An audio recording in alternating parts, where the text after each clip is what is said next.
Today we are going to discuss about some important questions from chapter number 3 of Social Science class 9 Gujarat board. The chapter's name is Movement Towards New World. तो इस chapter के हम कुछ important questions देखेंगे जो हमारे exams में पूछे जा सकते हैं, जिसमें पहला क्वेश्चन आप अपने स्क्रीन पे देख रहे हैं, discuss the factors responsible for world war 2, जिसको दूसरे तरीके से भी दिया जा सकता है, discuss the factors that cause the outbreak of the second world war. तो दूसरे विश्व युद्ध के कारण जो थे ये हमने अपनी पिछली वीडियो में मैंने एक्सप्लेन किए थे। इसमें जैसे पहला टॉपिक जो दिया गया है वो है फियर्स नेशनलिज्म। अब उस समय जो लोग थे उनको नेशनलिज्म से जोड़ा गया, यानी कि लोगों को जो नेशनलिज्म था उसको एक नैरो मीनिंग समझाया गया। नेशनलिज्म के नाम पे लोगों को भड़काया गया काफ़ी। तो नाज़ी पार्टी जो थी जर्मनी में, जिन्होंने रूल किया, जो कि हिटलर के नेतृत्व में काम कर रही थी, उन्होंने लोगों को वहाँ पे भड़काने का काम किया। फिर अब इवन जापान में भी यही हुआ और इटली के अंदर भी मुसोलिनी की लीडरशिप में यही कुछ हुआ था। दूसरा हमारा टॉपिक है इसमें ग्रुपिज़म। ग्रुपिज़म मतलब दुनिया जो थी फिर से ग्रुप बनने लग गए थे वहाँ पर काफ़ी सारे, जैसे कि as France was afraid of Germany it entered into treaties of friendship with Belgium, Poland, Romania and Czechoslovakia. France जो था उसने इन देशों के साथ ट्रीटी की, संधि की, समझौता किया। फिर इटली ने भी काफ़ी सारी ट्रीटीज़ की, जैसे कि आप देख सकते हैं रोम, बर्लिन, टोक्यो एक्सिस, जिसको नाम दिया गया था रोम, बर्लिन एंड टोक्यो एक्सिस। ये तीनों देश जो कि एक तरफ थे। रशिया ने जर्मनी और तुर्की, लिथुआनिया और ईरान के साथ ट्रीटी साइन की थी। जर्मनी ने नॉन एग्रेशन पैक्ट रशिया के साथ साइन किया था। इंग्लैंड, फ्रांस ने भी किया था। और ऐसे बहुत सारे, यानी कि दुनिया दो पार्ट्स में बंटने लगी, ग्रुप बनने लगे काफ़ी सारे।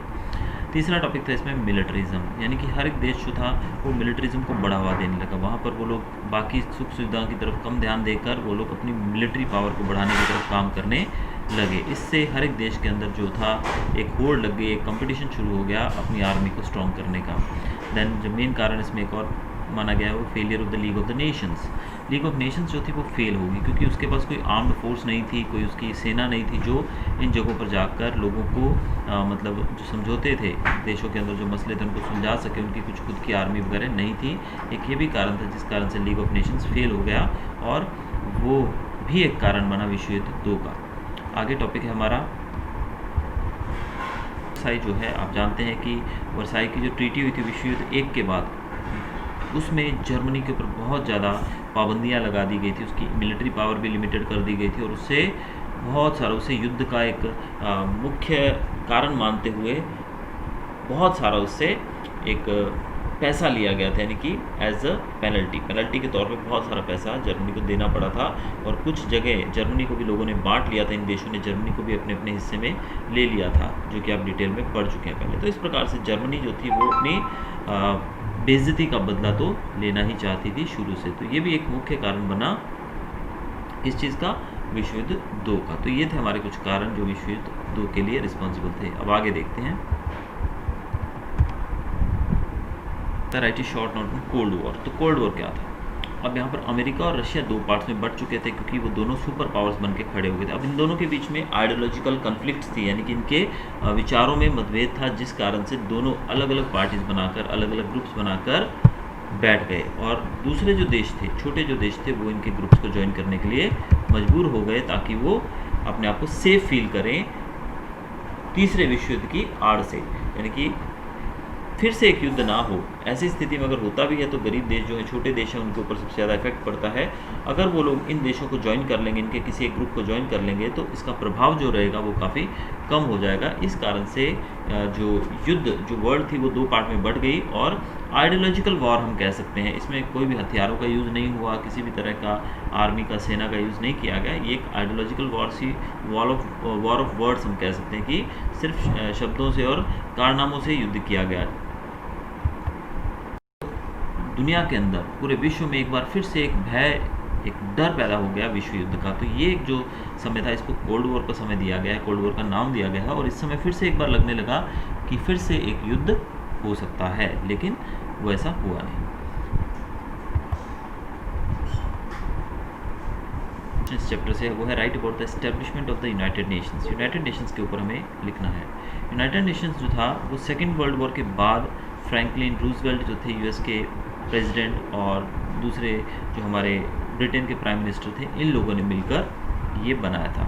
In his message to the American Congress on 6 January 1941, President Roosevelt had underlined the need for, अब प्रेसिडेंट जो रूजवेल्ट थे उन्होंने अपनी संबोधन के दौरान जो उन्होंने एड्रेस किया था अमेरिकन कांग्रेस को, तब उन्होंने कहा था कि freedom of speech and expression, दूसरा फ्रीडम ऑफ रिलीजन, तीसरा freedom from hunger and fourth one was the freedom from fear. तो ये चार उन्होंने अपने पॉइंट्स रखे थे। इसके बाद इन्होंने अटलांटिक एग्रीमेंट किया गया था, जो कि अटलांटिक ओशन के मध्य बीच में, यानी कि ये दरिया के बीच में किया गया था, समंदर के बीच में किया गया था।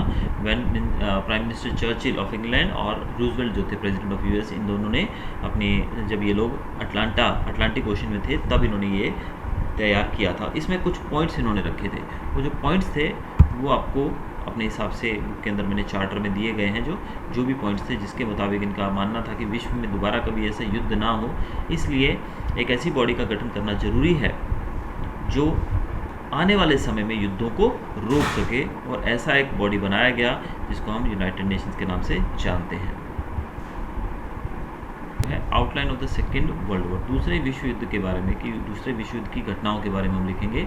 तो वर्ल्ड वॉर सेकेंड जो शुरू हुआ था वो हुआ था जब जर्मनी ने पोलैंड के ऊपर कब्जा कर लिया था। जर्मनी ने पोलैंड के ऊपर आक्रमण किया 1 सितंबर 1939 को, और उस दिन से ही विश्व युद्ध 2 की शुरुआत हुई। The war was fought between axis powers, that is Germany, Italy और जापान एक तरफ थे, और दूसरी तरफ थे England, France, USSR, that is Russia, US और उनके गठबंधन के जो दूसरे कंट्रीज थे वो। सेकेंड वर्ल्ड वॉर जो शुरू हुआ था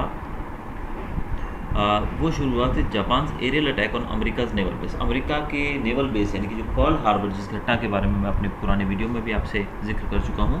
पर्ल हार्बर के ऊपर जो अमेरिका की नेवी थी, वहाँ पर जापान ने अपने जंगी जहाज़ों से आक्रमण किया 8 दिसंबर 1941 पे। इसके ऊपर एक मूवी भी बन चुकी है हॉलीवुड में, जिसका नाम ही पर्ल हार्बर है, जो कि इस पूरी घटना को लाइवली दर्शा रही है। अगर आप वो मूवी देख लें तो आपको ये बहुत ही ज़्यादा अच्छे से क्लियर हो जाएगा।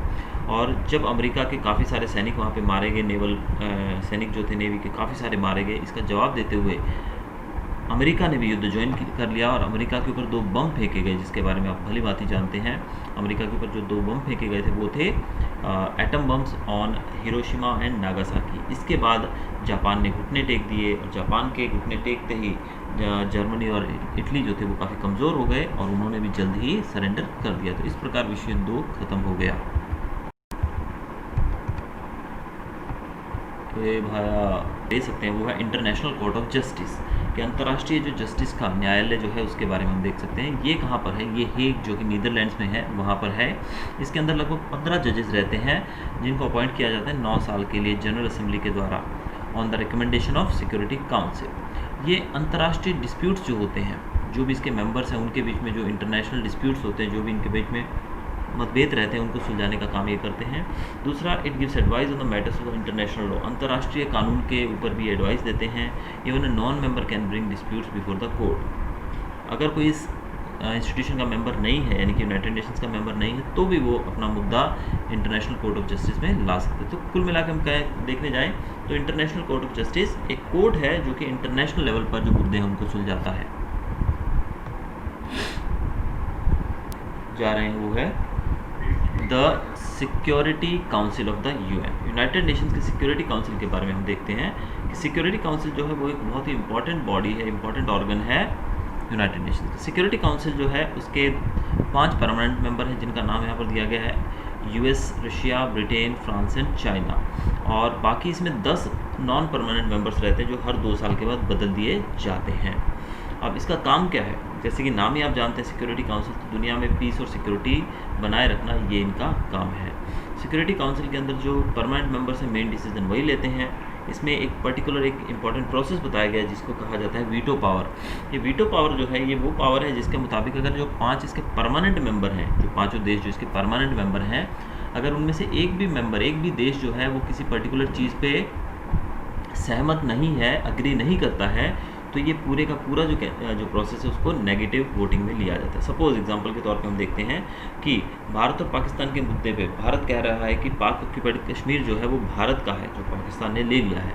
तो अगर इस मुद्दे पे 4 देश यानी कि अमेरिका, फ्रांस, ब्रिटेन और रशिया वो कहें कि ये बात ठीक है और ये सारे जो POK है, पाक ऑक्यूपाइड कश्मीर जो है वो भारत का हिस्सा है, लेकिन अगर इस पर चाइना हमारे अगेंस्ट में बात करे, चाइना बोले कि नहीं मैं ऐसा नहीं मानता हूँ, तो इसका मतलब चाइना के ना कहने पे पूरा प्रोसेस ही कैंसिल हो जाएगा, यानी कि ये पूरी जो वोटिंग है वो नेगेटिव मानी जाएगी, यानी कि जो 4 देशों का हमारे फेवर में डिसीजन था वो भी कैंसिल हो जाएगा। तो इस पावर को कहा जाता है वीटो पावर, और इसका उपयोग हर एक देश अपनी अपनी जगह पर कई बार कर चुका है। लाइक और सब्सक्राइब करिएगा मेरे चैनल को, ताकि आने वाले वीडियोस के बारे में आपको नोटिफिकेशन मिलता रहे। Thanks for watching.